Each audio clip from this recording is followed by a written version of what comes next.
Pennsylvania man accused of setting fire to his ex's house,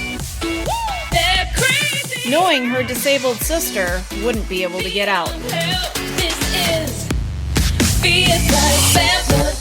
Oh, this is an ugly story. Well, they're all ugly stories, but some of them are even more ugly than the one before. So a day after his girlfriend breaks up with him, a Philadelphia man drove to his ex's house and set it on fire. Now, the woman, his ex, wasn't at home at the time, but her younger sister was. Her younger sister had cerebral palsy and relied on a wheelchair. She couldn't escape the blaze, and she was killed. Aaron Clark, age 30, he was arrested hours later, and he's since been charged with multiple counts of murder, arson, stalking. See, he started the fire that killed 20-year-old Olivia Drasher. Two relatives, as well as Drasher's nurse, were able to get out of the house. The Darby Township Police Chief Mike Sousa alleged that he knew that the sister was in the house and would be unable to get out of the flames. He says, "This is the most evil act committed by an absolute monster that I have ever had to investigate.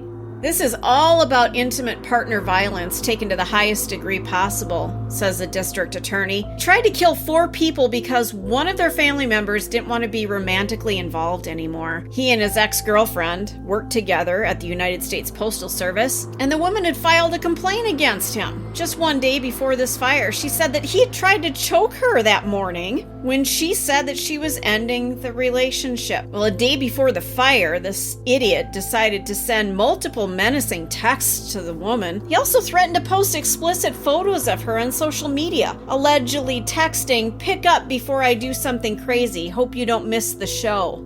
Well, the fire at her home broke out a little after midnight. He was actually seen on footage. A neighbor told police that they saw him allegedly throwing an object that had an orange glow at the house. Getting back to the sister, an autopsy determined that she had died from smoke and soot inhalation as well as thermal body burns. The woman was in this house, unable to move, unable to communicate, as her body is being fried and she is choking to death because of the smoke, all because Mr. Clark was angry about her older sister breaking up with him.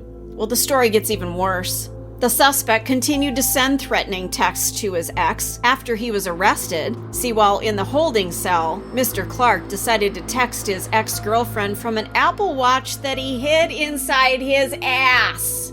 Clark was allegedly combative and tried to spit on officers when they tried to take the watch away from him.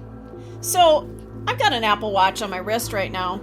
The guy puts it up his ass, pulls it back out, and then sends some threatening texts to his ex-girlfriend, and then sticks it back in there.